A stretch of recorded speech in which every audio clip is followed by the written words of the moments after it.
you've been doing so well. Then you binge, and your brain immediately starts calling it self-sabotage. You've screwed it up. Well, I want you to know that the word self-sabotage is actually doing you so much harm. So this episode is about why. I'm going to answer a question from one of the binge-free Bestie Squad gals. She slid into my DMs over on Instagram and she asked me, why does she have these streaks of feeling really great, being binge-free, and then all of a sudden it starts to fall apart and she self-sabotages? Sound familiar? Because I know it does for so many women in my community. And really the thing is that this is not a willpower thing. I know you've heard me say that many times over. It's also not a self-control thing. There's something specific happening in that cycle. And once you see it, you can't unsee it. So by the end of today's episode, you're going to understand why the word self-sabotage is actually the wrong frame entirely. And I'll explain what's actually driving that fall off. What questions you can ask yourself after a binge instead of spiraling, and why that fuck it moment is actually information. It's not a character flaw. And make sure you stick around till the end, because later on, I'm going to walk you through this thing called a binge analysis tool. That's something I teach within the breakup, and I'm going to give you a little taster today.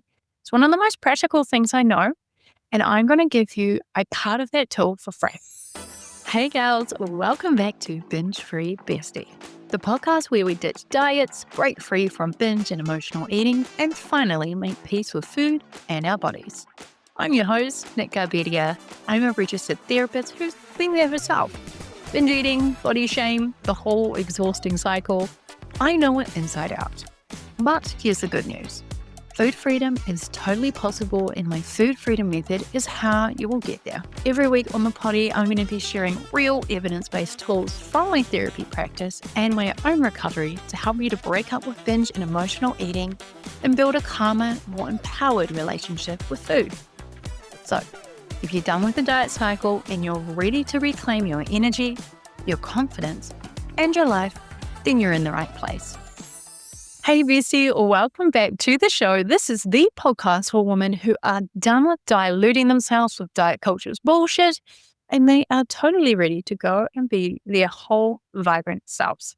So today's episode, it actually comes from a question inside my Bestie Squad, which is hosted on Instagram. Every Wednesday, I jump on and I ask my close friends a question. Ask me anything. It's totally free to be part of that squad. If you want to be a part of it, all you need to do is DM me on Instagram at binge-free-bestie, the word squad, and I'll add you in. Just make sure though, if you have a private Instagram account, that you add me as a friend, hit follow, and then once I can accept that request, I can add you into my close friends. As I said, every Wednesday, I pop up one of those little sticky question box on my stories that only squad members can see.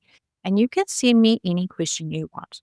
So self-love, self-care, binge eating, emotional eating, food addiction, joyful movement, weight loss, peptides, GLPs, whatever.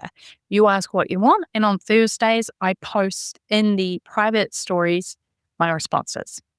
So this week comes from Deborah, and she said this, and I'm just going to read it exactly. Why do I have a streak of not binging and I feel great, and then I self-sabotage and binge? All right, Deborah, this is a great question. And I bet that half of the people listening right now just really felt that one in their chest. So let's get into it. Let's answer this one for you. The first thing I want to say is this, though. I don't love the word self-sabotage. I don't love it. And I know we use this one all the time because I used to use it and label myself as a self-sabotager. But I think that language, that choice of word, really implies that you're doing something to yourself on purpose.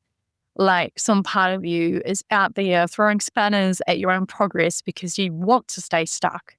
Like you're doing it to yourself on purpose. But rest assured, you're not doing that. You're not a bad person. You're not broken. And you're definitely not a weak-willed woman. And you're not screwing this up because you don't want food freedom. Okay, you're just someone who's caught in a cycle that has a very, very specific, very understandable mechanic.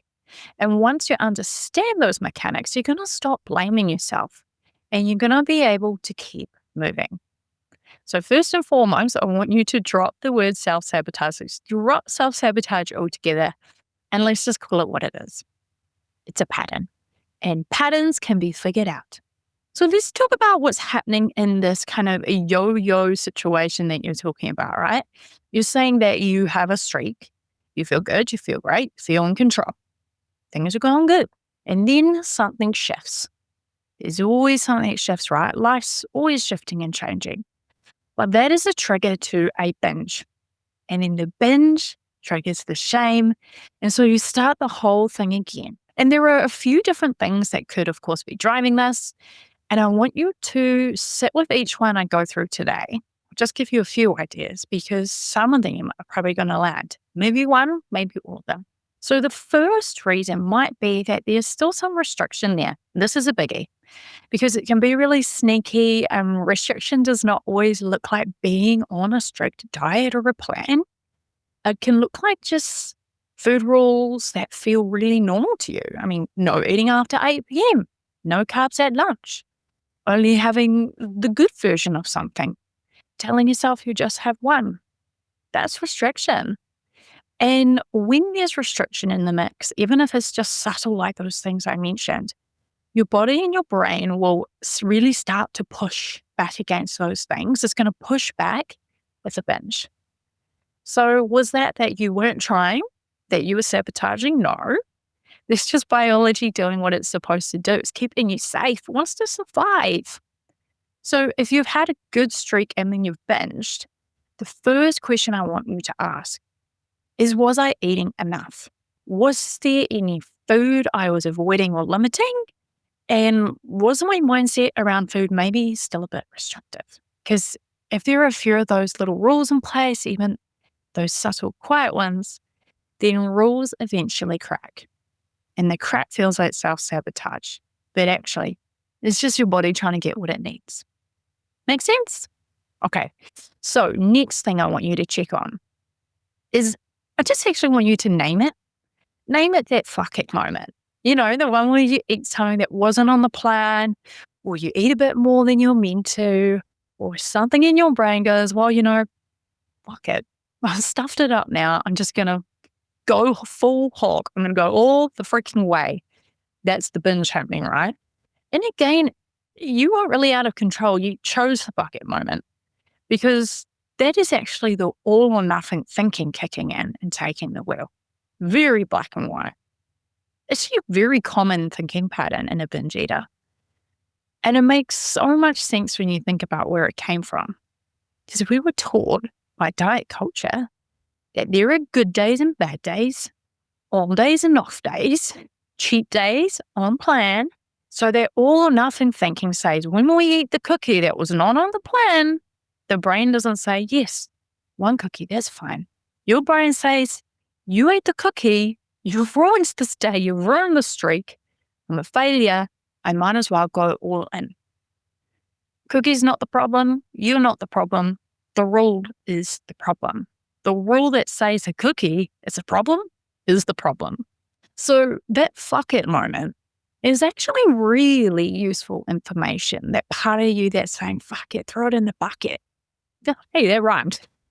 Well, okay, it's giving you info, right? It's telling you there's restriction happening somewhere. Still a little rule that says certain foods are off limits or limited. Okay, so have a think about that one. Quick pause here, besties, because I want to share with you a free resource that might really, really help you. So if you're struggling with overeating, binges, emotional eating, or maybe food just feels like it has a little bit too much power over you, then I have created a free guide. It's called the Emotional Eater's Fix. So inside this guide, I'm breaking down some of the real reasons why this pattern has been happening. And I'm going to walk you through a few simple tools that you can start using straight away to shift your relationship with food and your body. It's totally free. You can just grab it through the link in the show notes. All right, let's jump back into the episode. And the last thing is, I just want you to take a look at what's happening in your life. So often we overlook this. We just assume that binges are always about food. Sometimes it's about food, like I said, those rules or that restriction. But very often, a binge is actually a signal that something else is going on. So if you're tired, like really exhausted, could be the reason. Are you stressed about something? Is there a conflict in a relationship? Have you been feeling bored or lonely or disconnected? Be real with yourself. Are you actually doing the things to regulate your nervous system, or have you dropped those? So self-care, and not just bubble baths. Like, yes, do the bubble baths, do the face masks. I want those for you. Please do them if you enjoy it. But I mean, like basic stuff. Like, are you sleeping? Are you moving your body? Are you taking time for yourself? Is there time in your day where you can turn off that performance switch? Are you holding boundaries? Or have you maybe been people pleasing, running on empty? These things really, really matter. They matter a lot because we know that binge eating, emotional eating is very, very often a coping mechanism. So, no, it's not that you're a self-sabotager, you haven't got poor character. It's just when life gets a little harder, those regulation tools drop off, you're not taking care of yourself, that urge to binge is going to get louder. And please remember, binges never come out of nowhere. Every single binge or urge, every emotion, right? They all have a trigger. And so your job isn't to shame yourself because you're having the urge or you did binge. Your job is just getting curious about, well, what was going on there? So I'm going to share with you something called a binge analysis tool because this is something I teach within the breakout. And it's one of the most practical things that I know. It was one of the most powerful things that I used in my own journey. And I'm going to give you a really basic version of it right now so you can start playing with it. So after a binge, instead of going straight into that shame, straight back into restriction, straight into I'll start again Monday, I just want you to pause and get curious. We're going to treat that binge like a piece of data rather than evidence of your sabotage. So asking yourself what was happening before the binge. Again, these questions. Was I tired? Have I eaten enough? Was I bored, dysregulated? Is there some sort of conflict happening around me? Am I avoiding something? Am I stressed and I'm using food to dissociate or avoid that thing? Was there any restriction in my day or any rules that I'd been following, any foods that I've been avoiding? It's really important. Ask yourself these questions. Check in. If you are self-sabotaging, if you're having those fuck it moments, they are not out of the blue. We can normalize things like restriction and we don't even notice them sometimes. So really analyze, really take a look. Why did this happen? Why am I feeling this way? And if you can answer some of these questions really honestly, you will start to see a pattern. I promise there's always a pattern. And patterns we can work with. Patterns we can change. Patterns are not self-sabotage. They are just cycles that are asking you to understand them. So let's recap all of that. Let's put it all together.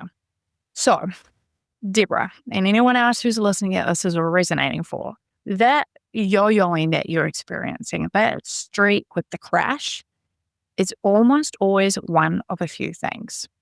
Could be that there's still some restriction happening, right? Even quietly, even subtly.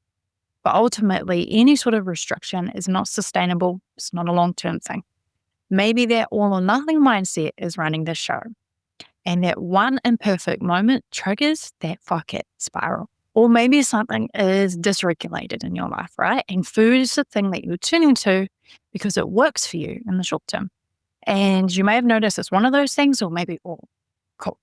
Doesn't make you mad. Doesn't mean you're a failure.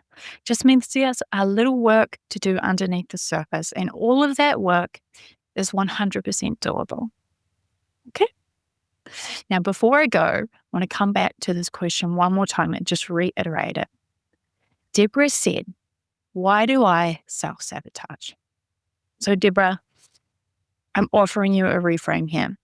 You're not sabotaging yourself. You're just cycling. And that cycle is trying to tell you something. The binges are not the problem. The binges are the cycle. The work that we do here in Binge Free Bestie, on your own with me, with the community, however you're doing this, it's not going to be to white knuckle through this and try to never binge again. The work that we're doing is to understand ourselves, to understand what our binges are communicating and start to address those things. That's what working towards food freedom actually looks like. It's not perfect. It's not easy. It's not controlled, but it is about understanding.